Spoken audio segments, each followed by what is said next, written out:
Demon slayer हाशा training arc आज finally over हो चुका है। एंड भाई इसकी बात मैं खड़े खड़े करूंगा क्योंकि इतना एब्सोल्यूट बैंगर ड्रॉप करने के बाद इतना रिस्पेक्ट तो हम शो कर ही सकते हैं कि बैठ के नहीं खड़े होकर आराम से बात करें इसके बारे में। क्योंकि भाई मुझे नहीं लगता कि इससे बेटर एनिमे अब 2024 के अंदर कोई आने वाला है। स्पेशली अगर हम बात करें एनिमेशन के अंदर तो शायद एक ही एनिमे जो इसके क्लोज आएगा 2024 के अंदर, जिसका मेंशन मैं एंड में करूंगा कि कौन सा एनिमे वो हो सकता है। और बात करेंगे कि एग्जैक्टली लास्ट एपिसोड ने कितने मांगा चैप्टर को कवर किया एंड फ्यूचर में अब डीमन स्लेयर के अंदर होने क्या वाला है। मतलब ये कोई स्पॉइलर नहीं है कि उन्होंने फ्यूचर में क्या डिसाइड किया कि सीजन निकालेंगे या मूवी निकालेंगे, और मूवी निकालेंगे तो कितनी मूवी निकालेंगे एंड उन मूवीज के अंदर कितने चैप्टर्स टोटल कवर होंगे डीमन स्लेयर के। तो उन सब के बारे में आज अच्छे से बात करेंगे और थोड़ा सा ब्रीफ कि तुमने फर्स्ट एपिसोड से लेके 8th एपिसोड तक एग्जैक्टली क्या क्या देख लिया है। तो अगर बात करें कि हाशरा ट्रेनिंग आर्क के अंदर हर एक हाशरा इतना ज्यादा ट्रेन क्यों कर रहे थे अपने आप को, और अपने आप को ही नहीं बल्कि हर एक इंसान को जो डीमन स्लेयर कॉर्प के अंदर है, तो वो इसलिए कर रहे थे ताकि वो सारे एक मार्क को अनलॉक कर पाए। वो मार्क जो हमने स्वॉर्ड्समैन विलेज आर्क के अंदर देखा था जब कानरोजी और तोकी तो एक मार्क को अनलॉक कर लेते, बट यही दोनों नहीं टांजिरो भी एक मार्क को अनलॉक कर लेते। तो हर एक हाशरा को वो मार्क को अनलॉक करना था। तो एग्जैक्टली उस मार्क के बेनिफिट्स क्या आते तो वो जानने के लिए मैंने ऑलरेडी एक वीडियो बना रखी है, यहाँ पे तुम्हें शो हो जाएगी ऊपर। तो इस वीडियो के बाद make sure you watch that video too, ताकि तुम्हें पता चले कि मार्क के यूज के एग्जैक्टली। पर सिर्फ इतना ही नहीं, इस सीजन के अंदर हमने 2 कैरेक्टर के बैक स्टोरी देखे, 2 नहीं एग्जैक्टली 3 लोगों की देखे, क्योंकि लास्ट एपिसोड के अंदर हमने ओबिया शिकी की भी बैक स्टोरी देख ली थी। भाई इसका नाम थोड़ा बड़ा है तो अब इसको आगे की वीडियो में मास्टर बुलाएंगे।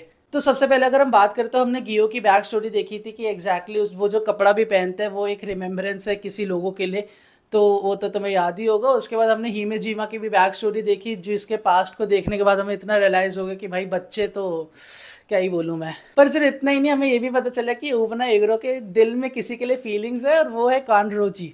और अगर बात करें हम लास्ट एपिसोड की तो हमें इतना तो पता चलेगा कि मास्टर और मुजान का रिलेशन हुआ करता था कुछ, जिसकी वजह से मास्टर ने डीमन स्लेयर कॉर्प को असेंबल करने का सोचा।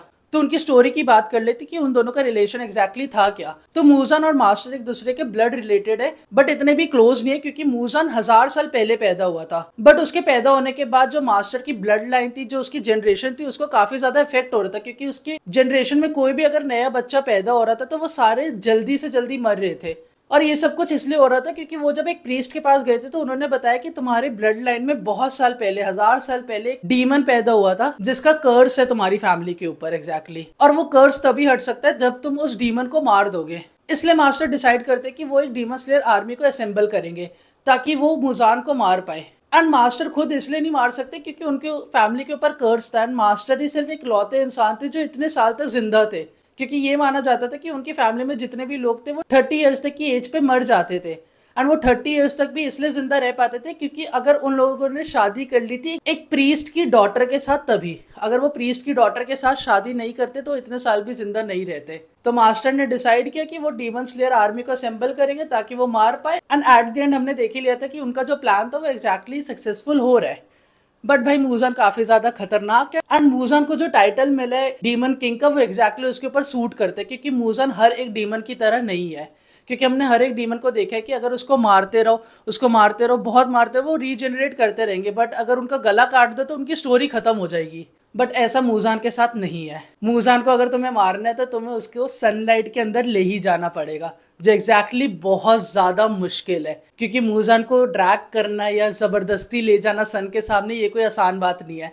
एंड अगर तुमने लास्ट एपिसोड देख ले तो उसके लास्ट एपिसोड के अंदर वो सारे हाशरा ही नहीं, यहाँ तक कि डीमन स्लेयर में जितने भी मेंबर्स है, डीमन स्लेयर के जितने भी मेंबर्स थे, सबको वो इन्फिनिटी कैसल आर्क के अंदर ले जाता है, जिसकी वजह से मूजान का अभी काफी ज्यादा अपर हैंड है इस फाइट के अंदर।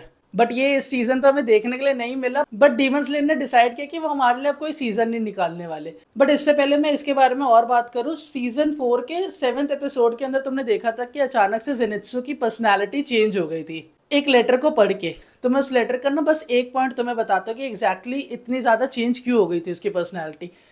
मैं तुम्हें बाकी रीजन नहीं बताऊंगा क्योंकि मैं तुम्हारे लिए स्पॉइल नहीं करना चाहता, ये कोई स्पॉइलर वीडियो तो मैं रखने नहीं वाला है इसलिए। तो उस लेटर के अंदर एग्जैक्टली जो उसके मास्टर थे जिगोरू कुवाजीमा, उनकी डेथ हो जाती है, इसलिए जेनित्सु काफी ज्यादा दुखी होता है। एंड वो एक फॉर्मर थंडर हाशरा भी होते हैं, तो इन सब चीजों का काफी ज्यादा दुख होता है जेनित्सु को, इसलिए अचानक से उसकी पर्सनैलिटी को चेंज होता हुआ दिखाया था मैं एनिमे के अंदर।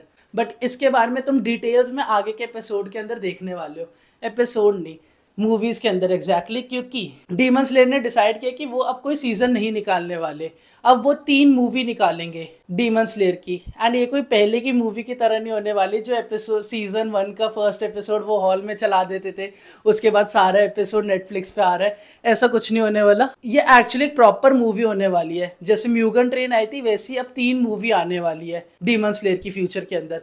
एंड उस 3 मूवी के अंदर वो मांगा के टोटल 65 चैप्टर्स को कवर करने वाले हैं। तो भाई इन मूवीज का तो काफी ज्यादा वेट रहेगा ऑफ कोर्स।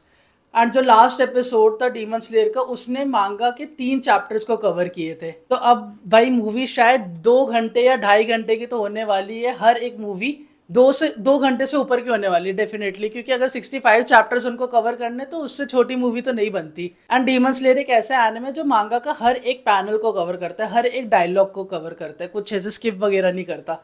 तो हमें कम से कम 2 घंटे से ऊपर मूवी तो देखने वाले हम सारे, तो उसका काफ़ी ज़्यादा वेट रहेगा। और अगर तुम ये सोच रहे हो कि चलो भाई मांगा रीड कर लेते हैं, वेट नहीं करना है, तो तुम मांगा चैप्टर 140 से रीड कर सकते हो आज के एपिसोड के बाद, क्योंकि वहाँ से कॉन्टिन्यूशन हो जाएगी तुम्हारे जो भी करंट एपिसोड तुमने देखा है उधर से।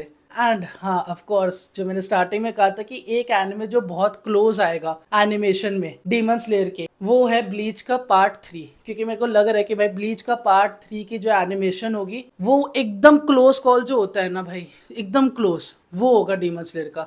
क्योंकि हमने 1000 ईयर ब्लड वॉर पार्ट 1 और पार्ट 2 देख लिया था, उसके एनिमेशन हम सबको मतलब भाई शॉकिंग था भाई। मतलब जिसने ब्लीच देखा और उसके बाद ब्लीच 1000 ईयर ब्लड वॉर देखे उनको पता है कि भाई ये क्या मास्टरपीस बनाया था अचानक से इन्होंने 10 साल बाद। तो हाँ भाई 2024 के अंदर शायद जो सबसे ज्यादा क्लोज एनिमे होगा एनिमेशन के हिसाब से वो होगा bleach 1000 year blood war part 3। बाकी अगर तुम्हें देखना है कि मार्क का एग्जैक्टली यूज क्या होता है तो make sure you hit the video right here, कहीं पे होगी, इधर कहीं होगी, तो make sure you watch that. और अगर तुम्हें वीडियो पसंद आई तो make sure you hit the like button और चैनल को भी सब्सक्राइब कर देना। Until then see you next time, bye.